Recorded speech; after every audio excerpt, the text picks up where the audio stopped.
তোমার জামাইয়ের সাথে যদি আমাকে তুমি বিয়ে দাও তাহলে আমি তোমাকে 10 লক্ষ টাকা দিব। মিনা ভাবির মুখে এরকম কথা শুনে আমার মাথা ঘুরে গেল। কি বললেন ভাবি, 10 লক্ষ টাকা? তখন মিনা ভাবি বলল, হ্যাঁ ঠিকই শুনেছো, তবে শর্ত একটা, তোমার জামাইয়ের সাথে আমাকে বিয়ে দিতে হবে। তাহলে আমি আমার স্বামীর পেনশনের পাওয়া 10 লক্ষ টাকা সহ সম্পূর্ণ টাকাই আমি তোমাকে দিয়ে দিব, বাকিটা তুমি ভেবে দেখো। আমি তোমার উত্তরের আশায় রইলাম। আমি বললাম, সত্যি সত্যি দিবেন তো? আমি আগে টাকা চাই কিন্তু। মিনা ভাবি তখন মুচকি হেসে বলল, তুমি আগে তোমার স্বামীর সাথে আমাকে বিয়ে দাও, তারপর বাসর ঘরে তুমি তোমার স্বামীকে আমার হাতে আগে তুলে দেওয়ার আগেই তোমার হাতে আমি 10 লক্ষ টাকা দিব।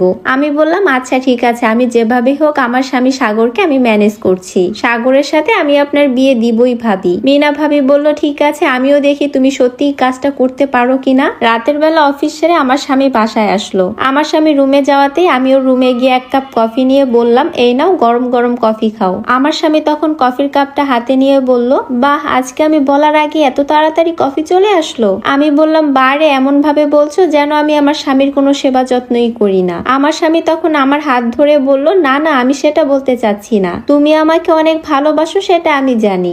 আমি বললাম, তুমিও যে আমাকে অনেক ভালোবাসো সেটাও আমি জানি, কিন্তু আমি কিছু বললে তুমি আর সেটা রাখতে চাও না। আমার স্বামী তখন বলল, কি বলো, আমি আবার তোমার কোন কথা রাখতে চাই না? আচ্ছা বলো তো, তোমার কি এমন কথা যে কথা আমি রাখতে পারি না? আমি বললাম, তোমাকে মিনা ভাবিকে বিয়ে করতে হবে। আমার স্বামী সাগর মোটেও এই কথাটার জন্য প্রস্তুত ছিল না। সে হাত থেকে কফির কাপটা রেখে বলল, তুমি কি মজা করছো নাকি পাগল হয়ে গেছো? আমি বললাম, আমি মোটেও মজা করছি না, তোমাকে মিনা ভাবিকে বিয়ে করতেই হবে। আমার স্বামী তখন রেগে গিয়ে বলল, রোজি, তুমি আমার স্ত্রী আর তুমি আমাকে বলছো মিনা ভাবিকে আমাকে বিয়ে করতে হবে, মানে আমার বিধবা ভাবিকে আমাকে বিয়ে করতে হবে? আমি বললাম, হ্যাঁ, তাতে কি সমস্যা? ছেলেদের তো এমনিতেই 4টা বিয়ে পর্যন্ত যায়, আর তাছাড়া তোমার স্ত্রী হিসাবে আমার যেহেতু কোনো সমস্যা নেই, তুমি দ্বিতীয় বিয়ে করতেই পারো। আমার স্বামী তখন রেগে গিয়ে বলল, কিন্তু আমার সমস্যা আছে। প্রথমত, আমি আমার স্ত্রীকে নিয়ে অনেক সুখে আছি, তাই আমি আমার বিধবা ভাবিকে কখনোই বিয়ে করতে পারবো না, কারণ আমি আমার ভাবিকে শ্রদ্ধা করি। ভাইয়া মারা গিয়েছে মাত্র 6 মাস হলো, এর মধ্যে তোমার মাথায় এরকম একটা বুদ্ধি কেন আসলো সেটা আমি বুঝতে পারছি না, কিন্তু তোমাকে আমি একটা কথাই বলবো, তুমি যেটা বলছো এটা কখনোই সম্ভব না। কথা বলেই আমার স্বামী রুম থেকে বেরিয়ে চলে গেল। পরের দিন সকালবেলা টেবিলে নাস্তা দিচ্ছিল মিনা ভাবি। এমন সময় আমার স্বামী টেবিলে গিয়ে বসলে মিনা ভাবি তাকে নাস্তা দিল।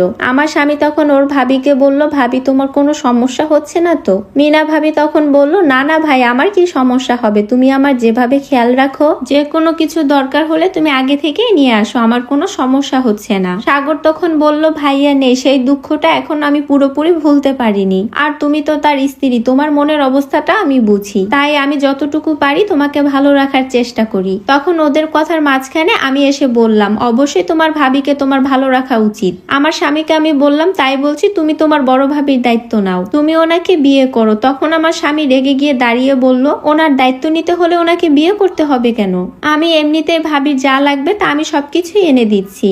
আমি তখন বললাম, ওনার যদি কোনো কিছু লাগে তাহলে তুমি তা বাহির থেকে কিনে আনছো, কিন্তু ভাবির দিকে তাকিয়ে দেখো, ভাবির বয়স কম। একটা যুবতী মেয়ে সবকিছু পেলেও তার শরীরের একটা চাহিদা আছে, সেটা একটা পুরুষ মানুষ পূরণ করতে পারবে, আর কেউ না। আমার স্বামী সাগর এসব কথা শুনে আমার গালে একটা থাপ্পড় মেরে ফেললো, আর আমাকে বলল, তোমাকে আমি গতকাল রাতেই বলেছিলাম এই কথাটা ভুলে যেতে। তখন মিনা ভাবি কিছুটা লজ্জা পেয়ে সে ভিতরে চলে গেল। তখন আমার স্বামী বলল, দেখো, তোমার কথায় ভাবিও কিন্তু লজ্জা পেয়েছে, তোমাকে আমি আগে থেকে আবারও সাবধান করছি, আমি এই কথাটা তোমার মুখে আর দ্বিতীয়বার শুনতে চাচ্ছি না।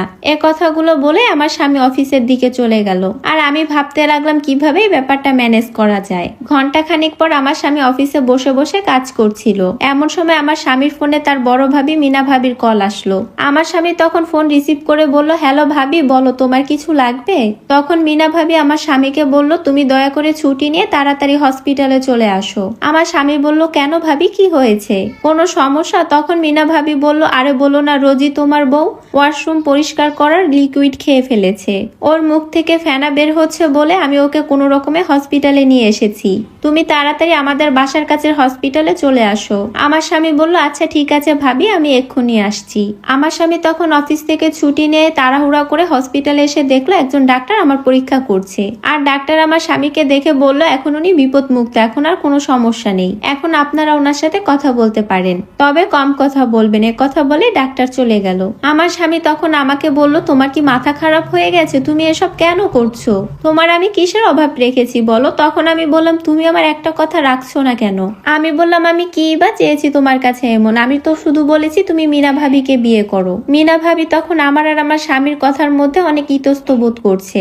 আমার স্বামী তখন বলল, তুমি এটা ছাড়া আর যা ইচ্ছা তাই বলো, সেগুলো আমি সবকিছুই মেনে নিব, কিন্তু দয়া করে তুমি আর এটা বলবে না, এটা আমি মানতে পারবো না। তখন আমি বললাম, তুমি যদি আমার এই কথা না শুনো আর কালকে যদি মিনা ভাবিকে বিয়ে না করো, আমি কালকেই কিন্তু বিষ খাবো। আমি কিন্তু সত্যিই বলছি, আমি বিষ খাবো, নিজেকে শেষ করে ফেলবো। তখন আমার স্বামী আমার মুখে এসব কথা শুনে আমার স্বামী কি করবে কিছুই বুঝতে পারছে না। কথা দাও আমাকে, তুমি কালকেই বিয়ে করবে। কি হলো, কথা দাও। তখন আমার স্বামী বাধ্য হয়ে আমার হাতে হাত রেখে মাথা নিচু করে হ্যাঁ বলল। পরের দিন বিয়ের আসরে বসে আছে আমার স্বামী সাগর। তার বড় ভাইয়ের স্ত্রী মিনা ভাবিকে আমার স্বামী প্রচন্ড শ্রদ্ধা করে, কিন্তু তাকে যে এভাবে বিয়ে করতে হবে সেটা সে কখনোই কল্পনাও করেনি। তাই আমার স্বামীর চোখের কোণায় হালকা জল চলে আসলো। আর আমার স্বামীর পাশে নববধূ রূপে বসে আছে মিনা ভাবি। আজকে আমি মিনা ভাবিকে নিজের হাতে সাজিয়েছি ওদের দুজনকে দাঁড়িয়ে থেকে বিয়ে দিব বলে।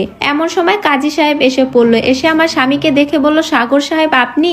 আমি আপনার ভাবিকে নতুন বউ সেজে বসে থাকতে দেখে ভাবলাম হয়তো আপনারা তার বিয়ে দিচ্ছেন ভবিষ্যতের কথা ভেবে, কিন্তু দেখছি আপনি তাকে নিজেই বিয়ে করছেন। আমার জানা মতে আপনার বড় ভাই জসিম ভাই থাকাকালীন আপনি আপনার ভাবিকে অনেক শ্রদ্ধা করতেন। আমি তখন কিছুটা বিরক্ত হয়ে বললাম, আপনারা তো কিছু জানা আছে কি করে? তখন কাজী সাহেব বলল, আপনাদের পাশের বিল্ডিং এই আমি থাকি, আমি তো এতটুকু জানবই। আমি তখন বললাম, হয়েছে এসব কথা বাদ দিন, বিয়ে পড়াতে এসেছেন বিয়ে পড়ান। দুটো বিয়ে নিশ্চয়ই নাজায়েজ না, তাছাড়া আমি ওর স্ত্রী হয়ে আমার তো কোনো সমস্যা নেই। কাজী সাহেব তখন বলল, হ্যাঁ আপনাদের পারিবারিক বিষয় নিয়ে আমার মাথা ঘামিয়েও কোনো লাভ নেই, ঠিক আছে আমি বিয়ে পড়াচ্ছি। খুব সুন্দর করে বাসর ঘর সাজানো হয়েছে আমার স্বামী সাগর আর মিনা ভাবির জন্য। আমি আমার স্বামী আর মিনা ভাবিকে বাসর ঘরে এনে আমার স্বামীর হাত মিনা ভাবির হাতে দিয়ে বললাম, ভাবি দেখেছেন তো আমি যা বলি তাই করি। আমি বলেছিলাম আমার স্বামীর সাথে আপনাকে বিয়ে দিব, আমি বিয়ে দিয়েছি, এখন আপনি আপনার কথা রাখুন, আমার 10 লক্ষ টাকা চাই। তখন মিনা ভাবি মুচকি হেসে বলল, ভালো করেছো ভাই, আমি 10 লক্ষ টাকা দিয়ে কি করব? এসব দিয়ে তো আর আমার সারা জীবন যাবে না, আমার দরকার ভবিষ্যৎ। টাকার চেয়েও আমার এখন স্বামী দরকার বেশি, যে আমাকে ভালোবাসবে, আমার খেয়াল রাখবে, আমার যত্ন করবে সারা জীবন, যে আমার পাশে থাকবে। ঠিক আছে, এই কথা বলে তিনি বালিশের পাশ থেকে টাকার ব্যাগ এনে আমার হাতে দিল। আমি টাকাগুলো পেয়ে অত্যন্ত খুশি হয়ে গেলাম। আমি বললাম, ঠিক আছে এবার তোমরা বাসর করো, আমি তাহলে যাই, টাকাগুলো সাবধানে রেখে আসি। আমি আমার নিজের ঘরে গিয়ে ভাবলাম 10 লক্ষ টাকা পেয়েছি, এবার আমি এসব টাকা দিয়ে আমার সব স্বপ্ন পূরণ করব, যেটা ইচ্ছা সেটা কিনবো, যা ইচ্ছা তাই খাবো। একটা বিয়েতে বড় লোক হয়ে গেলাম। তারপর টাকাগুলোকে যত্ন করে আলমারিতে রেখে দিলাম। এরপর রাতের বেলা বিছানায় শুয়ে আমি মনে মনে ভাবলাম, এবার একটা শান্তির ঘুম দিব, কালকে থেকে বড়লোক জীবন শুরু আমার। তখনই আমার স্বামীর কথা আমার ভীষণ ভাবে মনে পড়লো প্রতিটা দিন এই মানুষটা আমার সাথে ঘুমাতো, এই মানুষটা আজ আমার পাশে নেই। এরপর আমার স্বামীর সাথে কাটানোর প্রতিটা মুহূর্তের কথা আমার বুকের ভিতরে মনে পড়ে মোচড় দিয়ে উঠলো। আমি মনে মনে ভাবলাম, এই বুঝি আমার স্বামী মিনা ভাবিকে ধরছে, এই বুঝি আমার জায়গায় সে তাকে স্পর্শ করছে। আমি এসব কথা ভাবতে ভাবতে কান্না করে দিলাম। কান্না করতে করতে আমি মিনা ভাবির দরজার দিকে গেলাম। মিনা ভাবির রুমের সামনে গিয়ে আমি আমার স্বামীকে ডাকলাম, সাগর দরজা খুলো প্লিজ, বলছি ভিতর থেকে কোনো শব্দ আসছে না। আমি চিৎকার করে বললাম, কি হলো, কি করছো তোমরা, দরজা খুলছো না কেন? আমি এরপর আমার রুমে গিয়ে টাকার ব্যাগটা নিয়ে আবার ভাবির রুমের দিকে চলে আসলাম। ভাবিকে বললাম, ভাবি দেখুন আমি আপনার সব টাকা নিয়ে এসেছি, আপনি সব টাকা রেখে দিন ভাবি, আমার টাকা চাই না, আমাকে আমার স্বামী ফিরিয়ে দিন ভাবি। এখনো কোনো সারা শব্দ আসছে না বলে এবার আমি কাঁদতে কাঁদতে দরজার সামনে বসে পড়লাম। আমি কান্না করতে করতে ভাবিকে বললাম, ভাবি আমি আপনার পায়ে পড়ছি, আপনি আমার স্বামীকে ফিরিয়ে দিন, আমার স্বামীর ভাগ আমি কাউকে দিতে পারবো না। এমন সময় দরজা খুলে গেল। আমি তাড়াহুড়া করে ভিতরে ঢুকে গেলাম। ভিতরে ঢুকে দেখলাম আমার স্বামী আর মিনা ভাবি দাঁড়িয়ে আছে। তাদেরকে